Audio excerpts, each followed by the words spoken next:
What's good, everyone? I'm IAnthonyD. Welcome back to another Texas Chain Saw Massacre video. The recent update of February 6th Quality Life 2 patch has come and gone, and we have to talk about it. The recent February 6th update brought us changes to how the close encounters with family actually work. Previously, you'd start a grapple with a family member, and if another family player was close enough to attack you during the close encounter, you'd be instantly killed. With this new update, that has changed. But let's talk about grappling, right? Close encounters. You get into a close encounter with a family member. If you're playing as a victim, you get into a close encounter with a family member. Another family member walks up, and all they have to do is strike you once, and it goes straight into an execution. Yeah, not cool. It's the kind of thing that, you know, has become kind of like part of the unofficial way to play.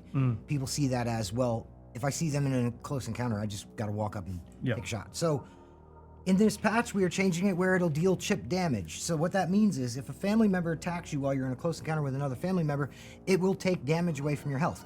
Keep in mind, if your health is low enough for you to go into that execution, it will still trigger the execution. It can still happen. But it will take chip damage if you're healed up and healthy and you're just in that close encounter. So, you know, gone will be you're winning the close encounter and you're in the process of winning it, and they, you know, come up and execute you and it's over. Right. This recent change would cause a lot of conversation on whether or not if this change is in the right direction or not.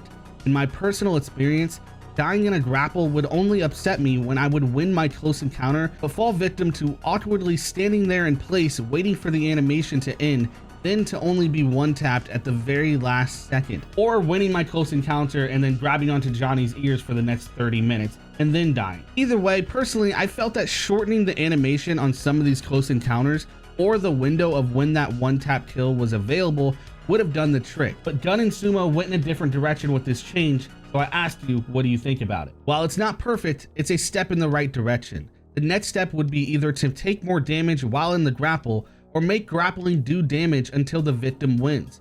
The victim either wins the grapple or they run out of HP. This would be nice. There's an animation where family starts to win the grapple for a second, even though they may not win in the end, where Sissy blows poison at you, Hitchhiker slices you, Johnny slices your stomach, Perk beating your head. That would make sense to deal moderate amount of damage. I think it's a really bad change. If you get caught during the struggle, it should be an insta-kill. If you've already won and you're stuck in the victory animation, no insta-kill. Free to move, iframes, chip damage, whatever. As long as you've already won, victims shouldn't be able to run headlong into a pack of killers to fight them on purpose, and then leave with more health than they had at the start. Getting into a grapple used to be scary, and now it's just not. It's boring and annoying. This actually brings up a very solid point. These types of changes could be leading to a meta that's very dangerous. I remember the days of Friday the 13th before the Jason Rage buff, where the counselors would arm themselves and actually seek out Jason, hunting down what's supposed to be the killer. With the recent change to close encounters, Ana's ability active, and running the no-cell perk, you can see where this type of thing is already becoming an issue. As stated before, raising the chip damage amount or applying damage during the grapple could help balance those who seek to play risky. It's okay-ish, but I feel like the only real counter to it is running Suffocating Grip, and currently that perk is pretty weak. I don't see why at the very least that perk can't apply to all family members once it's activated. The grappling change is great, but now they need to nerf Empowered and Grappler. You shouldn't be infinitely gaining health and never losing close encounters. People say this change is bad, but it's only those perks that are allowing people to abuse close encounters right now. As a community that rarely agrees on anything, we literally all came to an agreement with no insta-kill on winning the close encounter. I don't know who was in the balancing room that came to the conclusion to have it flat out removed and leave perks untouched. Suffocating Grip definitely needs to affect every family member 100% on this. In my personal opinion, this change for grappling is not one that I would have gone for, but I think with some tweaking that it could work. I don't love the idea of victims hunting down the family. I think grapple should be risky, as the reward for it, saving a fellow victim or distracting the family, is pretty high and important. But as always, I want to hear what you think. Comment down below and let's talk about it. If you enjoyed this video and you want to see more, subscribe with notifications set to all today. Join Slasher Gang to help support the channel. Until then, remember the rules to survive. Don't do drugs, don't have sex. Oh yeah, don't die.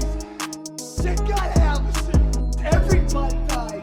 Everybody dies. These days, there are certain rules. Everybody dies. Everybody dies. You gotta